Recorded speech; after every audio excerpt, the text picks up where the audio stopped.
Surat Al-Imran 104-105. A'udzu billahi minasy syaithanir rajim.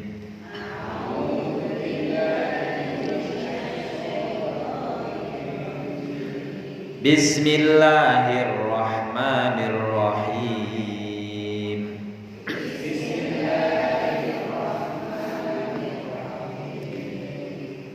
Wal takum minkum ummatun yad'una ilal khair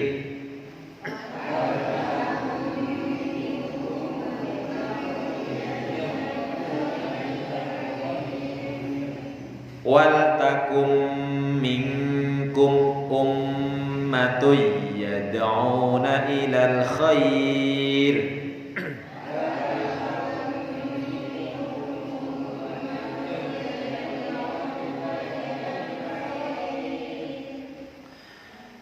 yad'una ilal khairi wa ya'muruna bil ma'rufi wa yanhauna 'anil munkar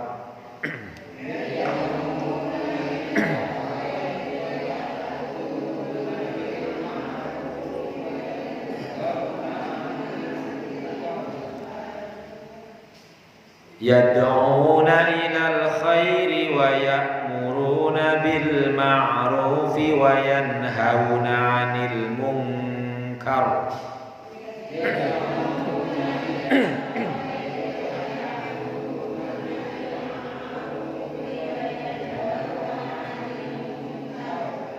wa ulaika humul muflihun.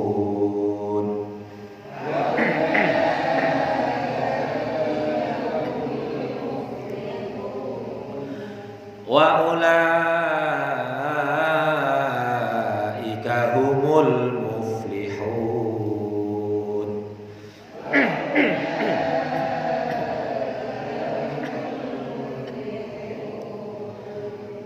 Wala takunu kalladzina tafarraqu wa ikhtalafu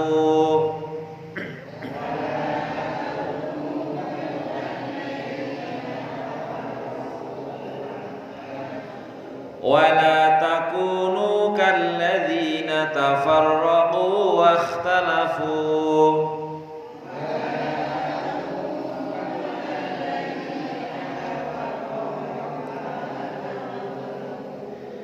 kalladzina tafarraqu wa ikhtalafu min ba'di ma ja'ahumul bayyinat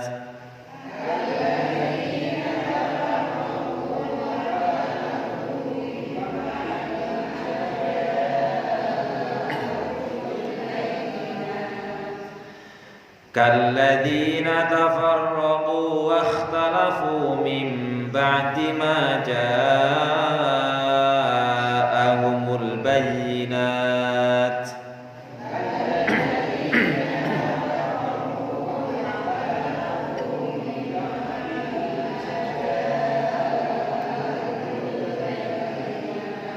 wa ulaika lahum 'adzabun 'adzim.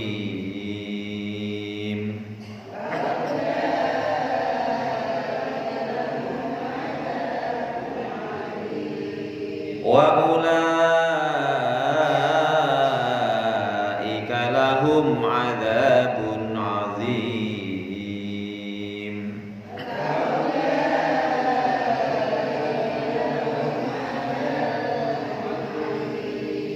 Shadaqallahul 'adzim. Duet mawon kita kaji. Wal takum minkum ay wal takum minkum ta'ifatun lid da'wah yad'u ila khair. Hendaklah ada dari kalian ummatun yad'u ila khair ta'ifatun lid da'wah ilallah yang berdakwah, mengajak kepada kebaikan.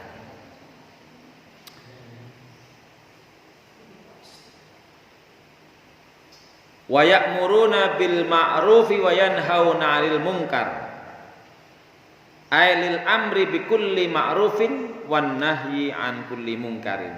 Dan memerintahkan kepada yang ma'ruf dan mencegah dari yang mungkar. Wa ulaika humul muflihun ay humul faizun. Mereka itulah orang-orang yang beruntung. Nah, ini terjemahannya. Dari berbagai penjelasan ada yang menerjemahkan wal takum minkum, minkum itu sebagian. Jadi kita diperintahkan untuk mengajak kepada kebaikan. Apa yang maksud kebaikan? Ada yang menerjemahkan memahami bahwa yang maksud kebaikan adalah Al-Quran dan hadis. Ada yang memahami ahli tafsir bahwa yang disebut dengan kebaikan adalah al-Islam atau ajaran Islam. Karena ajaran Islam itu ajaran yang baik semuanya, secara total. Bahkan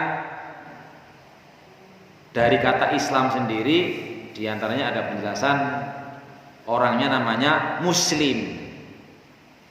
Aslama yuslimu islaman wa huwa muslimun. Al muslimu man salimal muslimuna min lisanihi wa yadihi. Disebut orang Islam kalau bisa menjadi perantara, menjadi wasilah yang menyebabkan orang lain selamat dari lisan dan perbuatannya.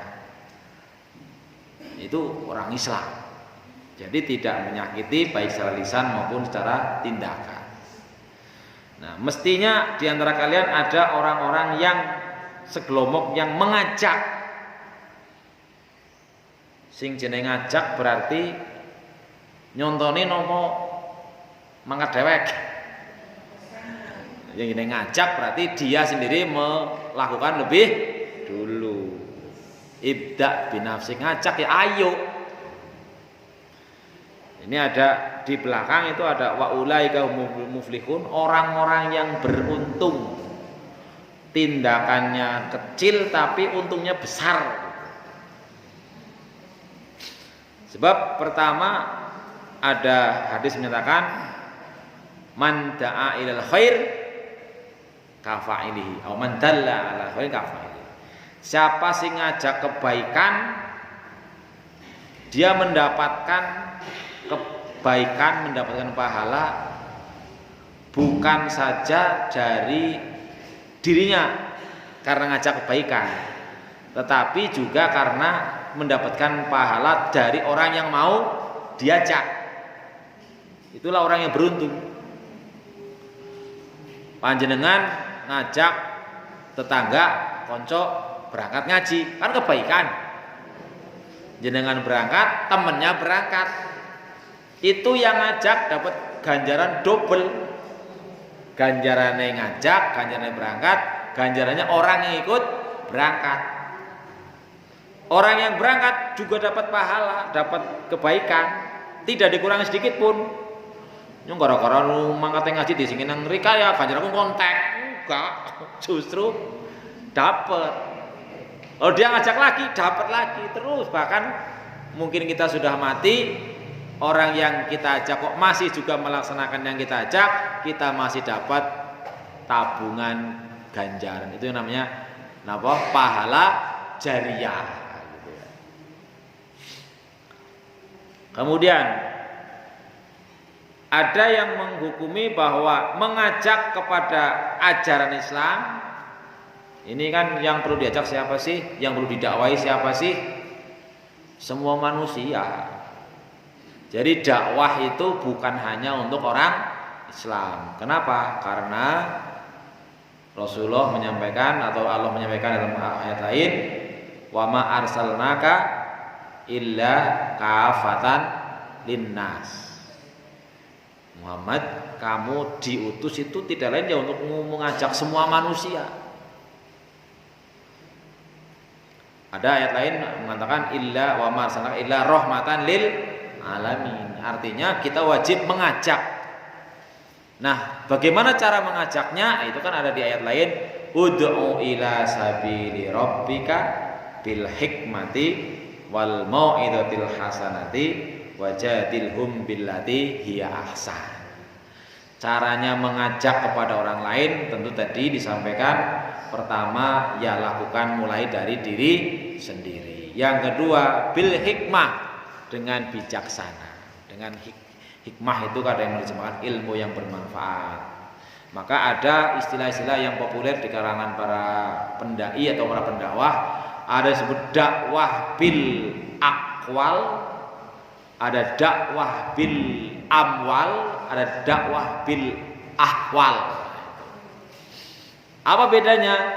Dakwah bil aqwal yaitu ngajak dengan ucapan, dengan omongan. Yuk pada ngaji yuk. Dakwah bil aqwal dengan ucapan-ucapan.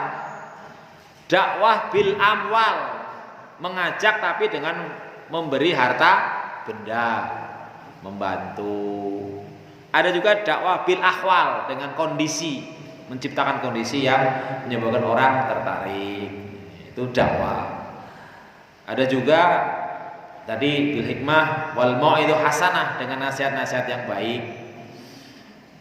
Bahkan ada riwayat ketika Raja Harun ar-Rasyid akan dinasihati oleh seorang ulama, "Wahai raja, saya akan menyampaikan nasihat yang tegas." Kemudian rajanya menjawab bahwa Allah telah mengutus orang yang lebih baik dari kamu kepada orang yang lebih jelek dari saya. Nah, itu pun Allah pesan, qula lahu qaulan layyinan. Sampaikan kepada orang itu dengan kata-kata yang lembut. Allah mengutus orang yang lebih jelek. Allah mengutus orang yang lebih baik daripada kamu. Siapa? Nabi Musa, Nabi Harun. Apa kamu lebih baik dengan Nabi Harun, Nabi Musa? Kepada orang yang lebih jelek dari saya. Iya, saya kalau kamu anggap raja yang jelek, pimpinan yang tidak baik, itu lebih jelek Fir'aun itu. Fir'aun kan sembahyang orang, ngaku Tuhan. Dene begitu masih disuruh waku lahu qaulan layyina. Jadi mungkin tadi kiainya atau ustadz atau ulamanya melihat bahwa si raja ada penyalahgunaan wewenang atau ada yang tindaku yang kurang baik, kemudian ingin menasihati dengan suara yang dengan nasihat yang tegas. Tapi dijawab begitu, akhirnya ulama itu, oh ternyata rajanya lebih alim daripada saya. Gitu. Artinya walaupun kepada raja ya tidak boleh dengan kata-kata yang kasar. Itu bil hikmah wal mau'izatil hasanah. Wajadilhum billati hiya ahsan, ya bila perlu dengan berdiskusi, berdialog, berdebat. Kemudian wal takum minkum, ada yang menghukumi bahwa hukum mengajak kepada ajaran Islam, kepada agama Islam itu fardu ain. Ada yang berpendapat seperti itu. Artinya apa? Setiap orang Islam punya kewajiban berdakwah, mengajak. Ada sebuah hadis yang sangat terkenal, balighu anni walau ayah. Meskipun bisanya bismillah ya sampaikan bismillah misalnya gitu. Tapi juga ada yang menghukumi bahwa hukum mengajak kepada kebaikan itu fardu kifayah. Artinya contohnya fardu kifayah itu, contoh yang gampang itu kalau ada orang meninggal maka harus ada yang ngurusi. Kalau nggak ada yang memandikan, nggak ada yang mengkafani, nggak ada yang menyolati, nggak ada yang mengubur, maka semuanya yang ada di daerah situ berdosa.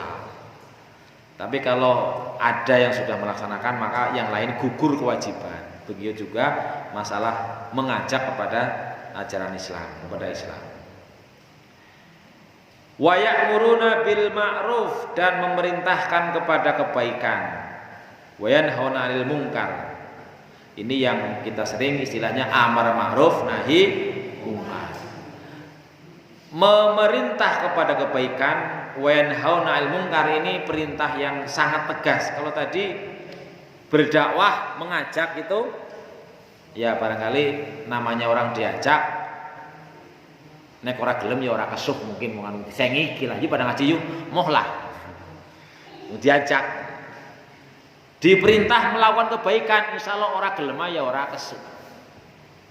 Tapi kalau dicegah kemungkarannya, perbuatan yang tidak baik, al ma'ruf yang sesuai dengan perintah-perintah syariat yang wajib maupun yang sunnah. Kalau diperintah sholat, diperintah bayar zakat, yang wajib maupun yang sunnah barangkali tidak marah. Tapi kalau dicegah yang mungkarnya, yang tidak sesuai dengan syariat, yang melanggar aturan syariat barangkali akan tidak baik. Tetapi ada sebuah hadis yang sangat tegas dari Rasulullah yang tadi saya lihat-lihat. Rasulullah sampai bersumpah, walladzi nafsi biyadihi la ta'murunna bil ma'rufi wa la tanhawunna 'anil munkar. Artinya bahwa kalau Rasulullah kan manusia yang tidak pernah berbohong. Mboten tau ngelomboni seumur hidup kok nganti sumpah gitu.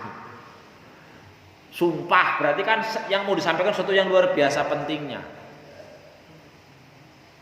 Kalau orang yang nggak pernah bohong sekalipun seumur hidupnya, ya nggak usah perlu sumpah juga orang udah bener yakin kan. Karena nggak, ya namanya nggak pernah bohong lah. Kok sampai bersumpah? Walladzi nafsi biyadihi, demi zat yang jiwaku berada di kekuasaannya, demi Allah. La ta'murunna, kamu itu harus benar-benar memerintahkan kepada yang ma'ruf, harus itu. Wala tanhawunna 'anil munkar, harus mencegah kemungkaran, harus amar ma'ruf nahi munkar harus kamu lakukan. Kalau tidak, nah ini. Ya di dalam hadis yang lain ada sebuah hadis yang juga sangat terkenal, man ra'a minkum mungkaron falyughayyirhu biyadihi. Sapa baen, ya sapa baen kan nggak peduli siapa orangnya, bukan ustaz, bukan kiai, tapi kita semua. Sapa baen man ra'a minkum mungkaron, yang melihat sebuah kemungkaran,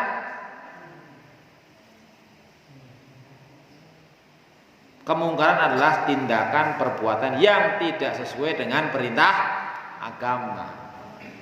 Hayya 'alas shalah, sholat waktu diadana dan orang menyat-menyat kan kemungkaran dan lain sebagainya.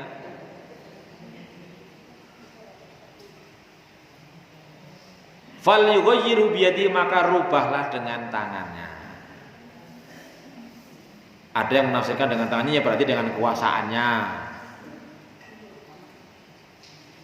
Ada yang menganggap kalau orang punya jabatan kan tangannya bisa tanda tangan menutup perjudian, menutup kemungkaran lainnya. Fa illam yastati fa bilisanihi, tapi kalau dengan kekuasaan dia merasa tidak mampu, ya dengan nasihatnya. Fa illam yastati fa bi qalbihi, kalau ternyata dengan kekuasaan dengan tangannya tidak mampu, arep ngomong ya ketone wedi mbok kok kepriye-priye, fabiqol bihi, maka hatinya minimal jangan sampai cuek. Nah men anu wis biasa iki. Ini kalau sampai seperti itu wadzalik adaful iman, iman yang paling lemah. Artinya semangat kita untuk beramar ma'ruf nahi mungkar itu sebuah perintah dari ajaran Islam dari Rasulullah yang kalau sampai dicuekin lah manusia biasa. Karena kemarin saya lihat di videonya Habib Rizik Syihab itu ada ancaman dari Rasulullah yang lebih dahsyat lagi, yaitu tindakan-tindakan yang nantinya ketika sebuah kemungkaran dibiarkan, ketika sebuah amar ma'ruf sudah tidak ditegakkan, manusia bisa bisa berpikir atau menganggap karena saking biasanya sampai-sampai perbuatan yang melawan perintah Allah ataupun syariat Allah bisa dianggap kebaikan. Yang mungkar bisa dianggap baik. Misal, kan banyak kejadian pertunjukan-pertunjukan yang mengumbar aurat, pakaiannya ketat, jogote bial-bial ora karu-karuan, nganti lanang wadon ora karu-karuan, diizinkan, dibiarkan. Sementara misalnya ada wanita-wanita yang berhijab, berjilbab ke pengajian, ada di lembaga pengajian, malah dicurigai. Nah, itu kan kebalik itu kan. Dengan dalih kebebasan. Ini dahsyat banget ancamannya. Yang pertama dalam hadis yang saya bacakan ini, riwayatnya dari Hudzaifah bin Yaman, ya. Disebutkan di dalam hadis ini, pertama kalau kita tidak memperhatikan tadi ada bocah ora salat ya jorna bae lamen anu. Ana bocah umben-umbenan sing haram ya lah wis mangsane. Atinya kok cocok-cocok bae menerima mawon. Ana wong aju judi adu jago apa lamen ngono wis mangsane. Hati kita kok tidak gerak itu. Itu iman wis ora ana. Minimal itu tidak suka. Nah, walladzi nafsi biyadi la ta'murunna, ada dua huruf dalam bahasa Arab, huruf taukid penguat. La taukid, lam taukid dan nun taukid, berarti tegas sekali. La ta'murunna bil ma'ruf, kamu harus benar-benar memerintahkan kepada yang ma'ruf, yang baik-baik. Walatan haunna 'anil munkari, dan kamu harus benar-benar mencegah kemungkaran. Tadi mencegah yang paling ringan itu hati kita risih. Paling ringan itu. Kalau udah itu sudah enggak ada. Anaknya orang gelem salat ya wis menjur apa jere mangsane. Puasa awan-awan nglentar karo mangan ya jere ya men lah ngono kae dhewe kikih. Hati kita kok tidak ada risih, itu wis adaful iman. Musuh enggak ada imannya malah. Walaysa wara'adzalika syai'un minal iman. Kalau kalian tidak melakukan itu, aula yusikunallahu ayyab'atsalaikum iqaban, maka pilihannya nek ora gelem ya kiye, Allah akan mengirimkan sebuah siksaan. Summatad'unahu, kemudian kamu akan berdoa, fala yustajabu lakum, ning ora bakal dikabulaken. Pertama itu, kalau amar ma'ruf nahi mungkar kok wis dijoraken, maka contohnya misalnya Allah menurunkan azab berupa tsunami. Tsunami Aceh waktu itu misalnya, semua diuber-uber pakai air yang mau campur yang apa itu. Lihat di video, airnya hitam, membawa benda-benda keras, sing papan, sing mobil, sing motor, sing bahkan kapal melu nguber-uber wong. Ora peduli sing bayi, sing tua, sing enom, sing tentara apa diuber kabeh. Kinten-kinten nek pun kondisi kados niku jenengan dongan apa mboten? Ya Allah, tolonglah aku, tolong aku. Amblas bae. Gini. Niki hadisnya ini jelas banget ini. Jadi kalau kita sudah cuek, lah wis mangsane siki kok ayem bae, tidak rasa gelisah sama sekali, tunggu saja saatnya Allah menimpakan sebuah siksaan yang akan semuanya kena. Allah meringatkan dalam ayat lain, wattaqu fitnatan la tusibannal ladzina dzalamu minkum khassah. Hati-hati terhadap suatu fitnah, suatu ujian, suatu cobaan, suatu musibah yang tidak hanya yang berbuat salah saja yang kena. Ya kadang-kadang mungkin ada yang bertanya, lah wong anu ora salah dene melu dihabisi sama Allah. Ya wong nang kono ya ora pilih-pilih. Perkara nanti setelah dibangkitkan dari kubur setelah hari kiamat itu hisabnya Masih. Tapi di dunia Allah menurunkan siksaan ya ora peduli kabeh-kabeh kena. Itu ancaman pertama kalau kita tidak mengindahkan, tidak mengusahakan yang namanya amar ma'ruf nahi munkar. Ada hadis lain yang juga lebih dahsyat lagi. Kalau ditimpakan siksaan kayak tsunami barangkali rampung ya, wis mati bubar dari nunggu hari kebangkitan. Tapi ada hadis lain yang saya tadi buka adalah mana ya tadi?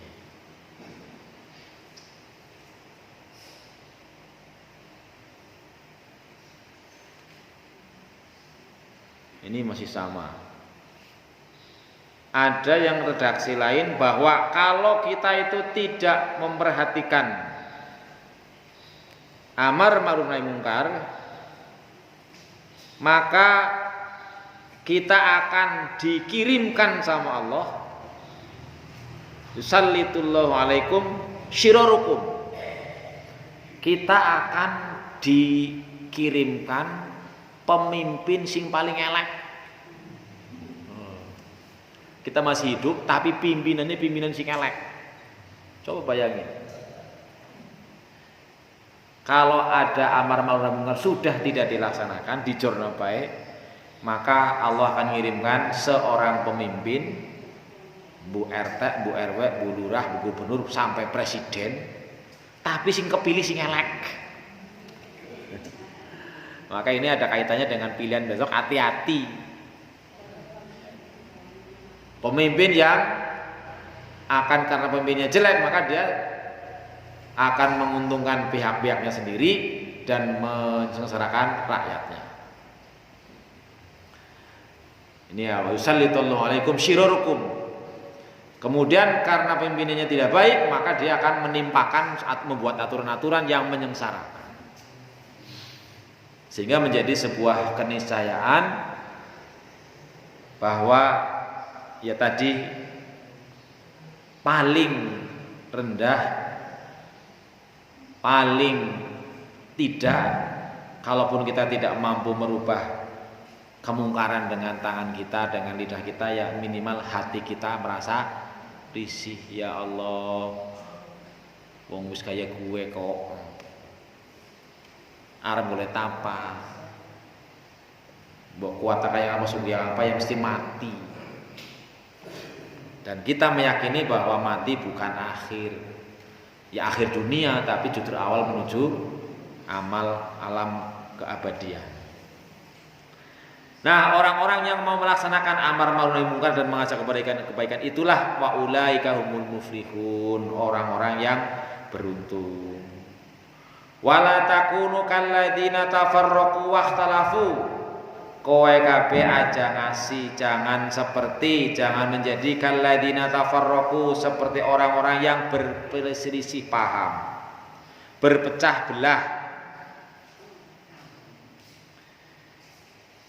Takunu kal yahudi wan nasara alladzina yufarriqu fid din, yaitu seperti orang-orang Yahudi Nasrani yang berpecah belah dalam urusan agama. Wahtalafu fihi, berselisih paham, bisa babi ittiba'il hawa, karena mengikuti hawa nafsu. Kalau orang yang diutamakan hawa nafsunya, dia akan mencari perbedaannya biar beda. Bahkan ada sebuah hadis menyatakan bahwa kalau orang Yahudi Nasrani berpecah belah dalam urusan agama sampai 72 macam, orang Islam malah sampai 73. Perpecahan ini diawali disebabkan khususnya adalah karena wa kullu hizbin bima ladaihim farihun. Masing-masing merasa paling benar, merasa paling baik, bangga dengan kelompoknya sendiri. Ada penjelasan dari Rasulullah bahwa umatku akan terpecah menjadi sampai 73 golongan. Hanya satu yang selamat. Nah, ini masalahnya KBKW pitung dulu yang ngaku sing selamat itu. ma'ana alaihi wa ashabi, yaitu kelompok ahlu sunnah wal jamaah, sehingga saling mengklaim loh kalau organisasi ini ya tidak ahlu sunnah, yang ahlu sunnah ya aku, lu itu tidak ahlu sunnah, lu ya sini kayak gitu. Padahal mereka berselisihnya itu min ba'di ma ja'ahumul bayyinat, setelah datang kepada mereka bin al ayatir wadihah, ayat-ayat yang jelas. Apa yang jelas? Orang Islam kan jelas. Tadi di belakang disebutkan bahwa wa'tasimu bihablillahi jami'an. Kalau orang yang ingin berselisih, yakin akan ayatnya jelas, tapi kemudian apa pemahamannya kayak gitu. Ini artinya kita akan bahasanya dalam beragama, dalam menjalankan agama kita itu mengandung ajaran satu, mengutamakan persatuan, mengutamakan persamaan, bukan perbedaan. Maka penting bagi kita untuk dalam kalau kita bergaul, berhubungan dengan sesama orang Islam, kok ada perbedaan-perbedaan dalam amaliyahnya yang diyakini sama-sama benarnya, dan mungkin juga dua-duanya benar, kita menggunakan pegangan lana a'maluna walakum a'malukum. Jenengan yakin gue sing bener kaya gue, ya ngono dilakoni. Nyong yakin karo sing kiye, ya tak nyong lakoni sing kiye. Ora usah dadak kemudian klaim-klaim yo kuwi jenengan ora sah. Ngerti temen, ora ketampak sing bener sing kiye. Dan Rasulullah banyak mencontohkan ketika ada sebuah perintah yang sama lalu penerimanya memahaminya berbeda. Kemudian baru kalau kita dengan agama lain jelas lakum dinukum waliyadin, ya ngono. Jenengan yakin agama jenengan sing bener ya ngono lakoni, nek yo tak kiye ora usah datang kaca-kaca kemudian madan-madanan. Karena sudah jelas. Jangan sampai kita berpecah belah.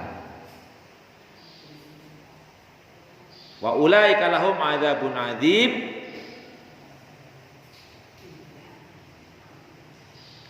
ailahum bisa babikhtilafi adzabun syadidun yaumal qiyamah. Kalau kita berpecah belah, kita tidak bersatu, maka kita akan mendapatkan siksaan yang pedih di hari kiamat besok. Nah, intinya adalah bahwa kajian kita pada pagi hari ini kita berusaha semaksimal mungkin untuk bisa melaksanakan pertama berdakwah, mengajak kepada ya kita yakin ya kita namanya ngajak kan memberikan contoh, memberikan arahan, memberikan harapan dan sebagainya.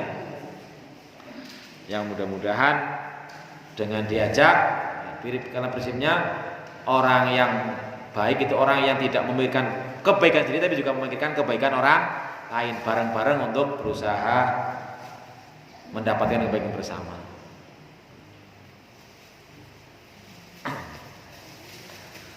Demikian kira-kira yang dapat saya pahamkan, mudah-mudahan bisa dipahami.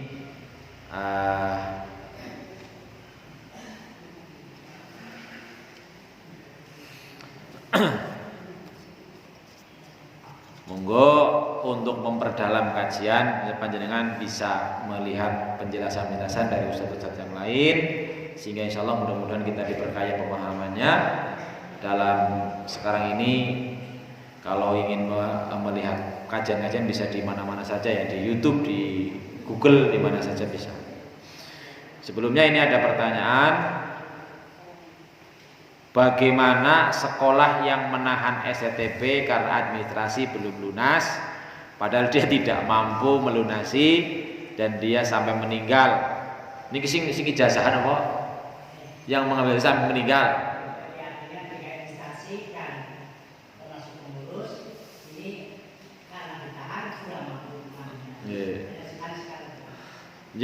Hal ini siapa yang dapat sanksi atau salah?